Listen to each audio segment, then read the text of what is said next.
اور غریب ہو کے یتیم پرور تھے. یہ 9 سال کی عمر ہے حضور کی. اس وقت کہا جا رہا ہے حضور کے لیے سمال الیتامہ، یتیموں کا سہارا اور آسرا ہیں. تو آقا کریم علیہ السلام نے ہمیں سیرت کے جو رخ دیے، سیرت کے جو انداز سکھائے. یار حضور کے تو معجزات بھی ہم دیکھیں تو وہاں بھی سیرت نکھرتی ہوئی دکھائی دیتی ہے. میری بات اگر طول نہ پکڑے تو مجھے ابو ہریرہ یاد آ رہے ہیں رضی اللہ تعالیٰ عنہ. فرماتے ہیں کہ ایک دن حال یہ ہوا کہ پیٹ میں کچھ بھی نہیں تھا.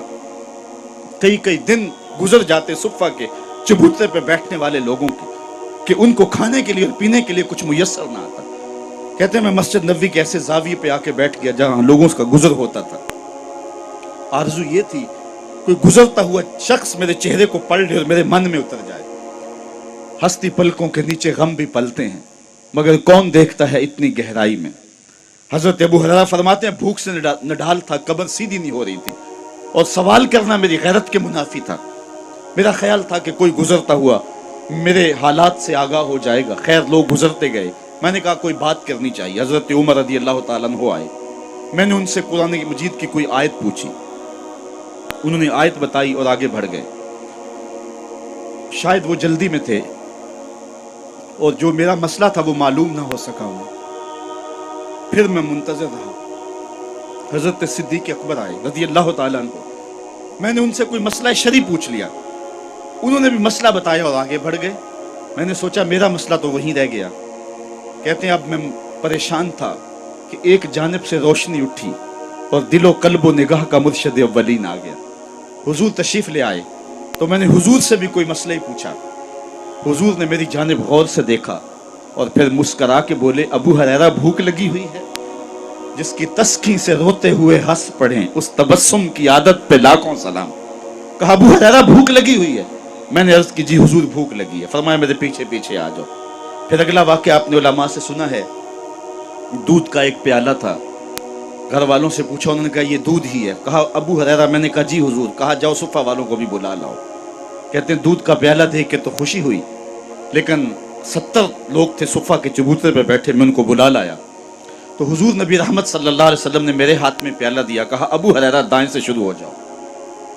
میں ایک شخص کو پیالہ دیا. دل دھڑک رہا ہے کہ بھوک کی شدت ہے لیکن جب اس نے پیالہ اپنے منہ سے لگایا اور دودھ پیا تو میں نے دیکھا کہ ایک قطرہ بھی کم نہ ہو.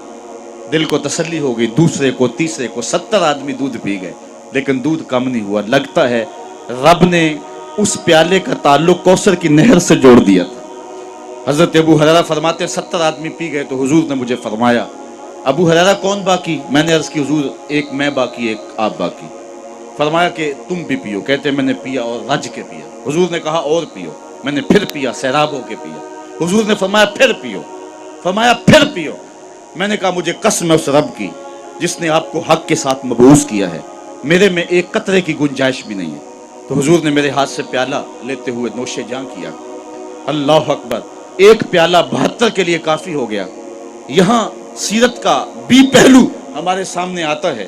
ایک تو طرف حضور کے معجزے کا پہلو ہے کہ ایک پیالہ 72 کو کافی ہو گیا اور سیرت کا یہ پہلو بھی کبھی نہ بھولیے 2 جہاں کا سردار ہے 71 آدمیوں کا جوٹا پی رہا ہے. یہ پہلو بھی نگاہوں میں رہے اور حضور کی سیرت کو معاشرے میں چھڑک دیں اور آقا کریم علیہ الصلوۃ والسلام کی جمال سیرت کی روشنی کائنات کے اندر بانٹ دیں اور حضور علیہ السلام کی محبت کا چراغاں کرے.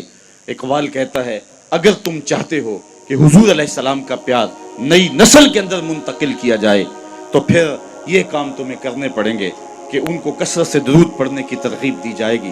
حضور کے حسن و جمال کا تذکرہ سنایا جائے گا اور حضور کی سیرت کی خوشبو ان تک پہنچائی جائے گی. اور میں کہتا ہوں حضور کے مناقب اور فضائل کی کہانی ان تک پہنچائی جائے گی رکھی جائے گی اور عظمت مصطفیٰ کے قصیدے ان کے سامنے رکھے جائیں گے. یہ محافل نعت اور یہ مجالس نور اور یہ محافل میلاد نئی نسل کے اندر جو ہے وہ حب رسول کو داخل کرنے کا زود اثر ذریعہ ہے اور ان کے نتائج اگر ہم حاصل کر پائیں اور ان کو ہم مؤثر انداز سے منعقد کریں اور ہماری محافل کے اندر جو کچھ چیزیں شامل ہو گئی ہیں جو اس کی روح کو مسخ کر رہی ہیں ان کو دور پھینکیں اور پھر اس سے زود اثر نتائج حاصل کر کے حب رسول کے چراغاں نئی نسل کے اندر کیا جا سکتا ہے. اور یہ بات آپ کو بتاؤں کہ امت کی وحدت کی علامت ہی محبت رسول ہے.